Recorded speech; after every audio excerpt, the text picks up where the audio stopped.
Hello everyone. Before we start, make sure to like and subscribe to the channel and leave a comment with where you're from and what time you're watching. That way, YouTube will keep showing you stories just like this one. Now, let's begin. The bus dropped me off at the last stop before the road dissolved into dirt. From here, the trail to Black Elk Summit was another 7 miles, steep, winding, and notorious for chewing up hikers who underestimated it. The locals had warned me not to go up alone in August, not because of the heat, but because that's when it walks. They never said what it was. The air here was thinner than I expected, laced with the faint smell of pine sap and something acrid, like burnt plastic. The trail started out normal enough, switchbacks carved into the mountainside, loose gravel crunching under my boots. Every so often, I'd find a cairn, a small stack of flat stones, placed neatly at the edge of the path. At first, I thought it was just hikers marking the way, but the stacks became stranger the higher I climbed. Some had little bones woven into them. Others had strands of hair tied in loops, fluttering when the wind picked up. By the third hour, my water was running low, and the forest thinned into bare white stone cliffs. That's when I noticed it. My own shadow wasn't matching my movements exactly. If I tilted my head, it did the same, but just a fraction of a second too late. I told myself I was tired. At 4:19 p.m., I reached a plateau, a wide, flat space littered with old mining equipment left to rust. There was also a shack. It wasn't on any map I'd studied. Its roof sagged under the weight of old snow that had never melted, and a faint light leaked from the cracks in the walls, even though the sun was still high. I stepped inside, and instantly the temperature dropped. The walls were covered in photographs, hundreds of them, all black and white. Every picture showed the same mountain slope, but at different times of day, different decades. And in every single one, the same figure stood in the same spot, far away, watching. I leaned in close to one picture. The man's face was blurred, but his outline was sharp. When I blinked, I realized his head was tilted, not toward the camera, but toward me. That's when the shack's door slammed shut. I turned, expecting to see a hiker, a prankster, anyone. Instead, my own shadow stretched across the wall, tall and warped. Its head tilted slowly, perfectly matching the man in the photographs. Then, it stepped away from me.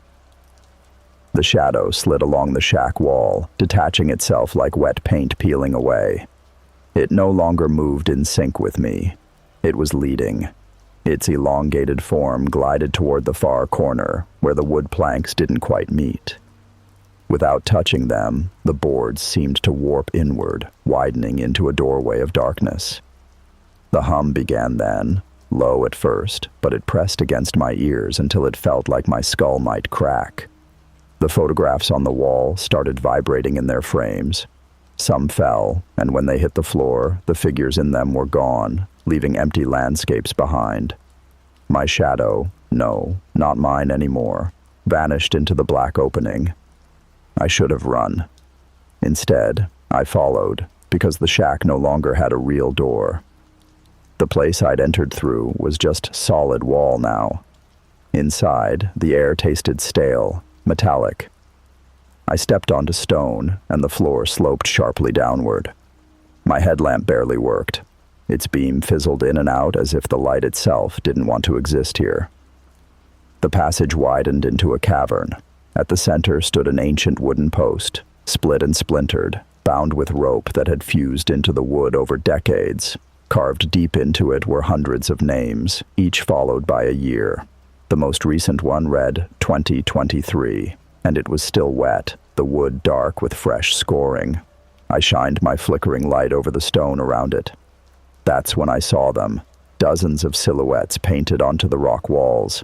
At first, I thought they were drawings, but when I stepped closer, the outlines were recessed. The rock itself seemed to have absorbed the figures, as if someone had pressed people into the walls until they became part of the mountain. Some of the silhouettes had hands stretched upward, mid-scream. From somewhere deep in the cavern came a shuffle, a long, deliberate scrape, like something dragging its feet across stone. The sound circled me, though I saw nothing. Then the hum grew sharper, almost like a voice, low and overlapping, dozens of whispers tangled together. One rose above the others, and it was my own voice. "You can't leave without it." A shadow pooled at my feet, pulling downward, not stretching, but sinking, as though the stone had turned to liquid tar. I tried to step back, but the floor clung to my boots. The photographs from the shack flashed through my head, the figure on the slope, unmoving, waiting. I understood now. The mountain didn't just take people, it kept them. The last thing I saw before the darkness swallowed me was my own shadow, standing perfectly still at the mouth of the cavern, tilting its head as though I'd finally taken my place. The air thinned long before the path ended. By the time I reached the ridge, my lungs burned and the wind had teeth. I'd been hiking alone for 3 hours, chasing a view I'd only seen in a photograph, an abandoned cabin sitting on the slope of Blackthorn Peak, framed by jagged stone and a sky the color of bruises. No one in the village liked to talk about the mountain. Whenever I'd asked for directions, they'd gone strangely quiet, offering vague gestures instead of words. An old shopkeeper told me, without looking up, that the trail changes after dark. I'd laughed it off as superstition. Now, standing on the ridge, I realized I couldn't hear anything. No birds, no insects, not even the wind I could see moving through the sparse pines. The silence was so total I could hear my own pulse. The cabin was still there, slouched and skeletal against the slope.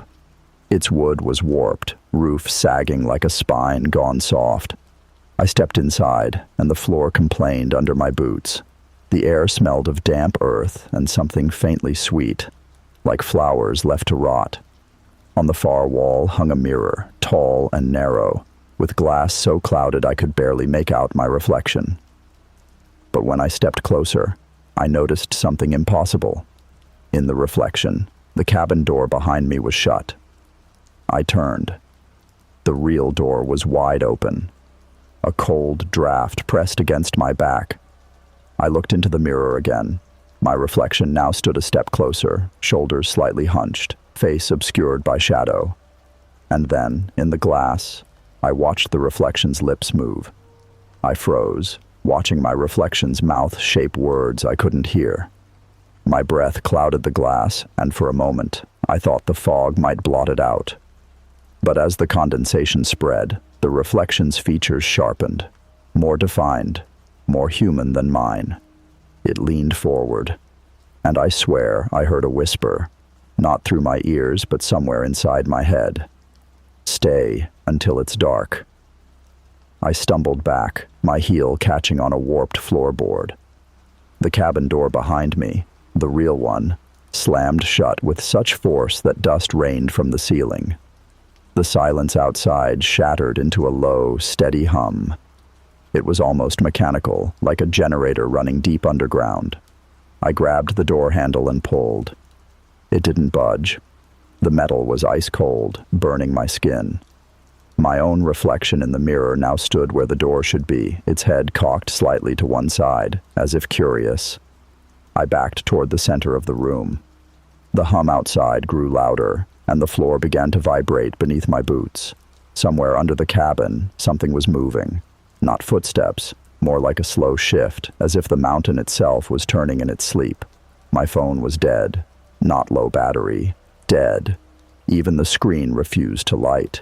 I turned toward the only other exit I could see, a small, crooked staircase in the corner, leading down into blackness. The hum was stronger there, pressing against my ribs. The first step groaned under my weight. The second sent a shiver through the entire cabin. By the third, I could hear breathing. Not mine, not human. Wet, dragging inhales, followed by long, rattling exhales, as though something enormous was drawing air through stone lungs. At the bottom, the air was damp and heavy. My flashlight flickered once before going out, leaving me blind. Then, faint light ahead. A fissure in the rock, glowing with an unnatural pale blue, just wide enough for me to slip through. I squeezed into it, the stones scraping my shoulders. The glow came from a massive cavern, its ceiling lost in shadow. In the center stood a shape, tall, thin, with limbs too long for its body, its back turned to me. It was facing a wall carved with deep vertical grooves. It turned its head, and the motion wasn't right. Not a turn, a full rotation, like a doll's head unscrewing. Its face was pale, smooth, and without features, except for a mouth that stretched into an impossible smile. And then, the smile moved. "You made it before dark," it said, in my own voice. Behind me, the sound of the cabin door creaking open echoed down the tunnel, followed by the sharp click of it locking again.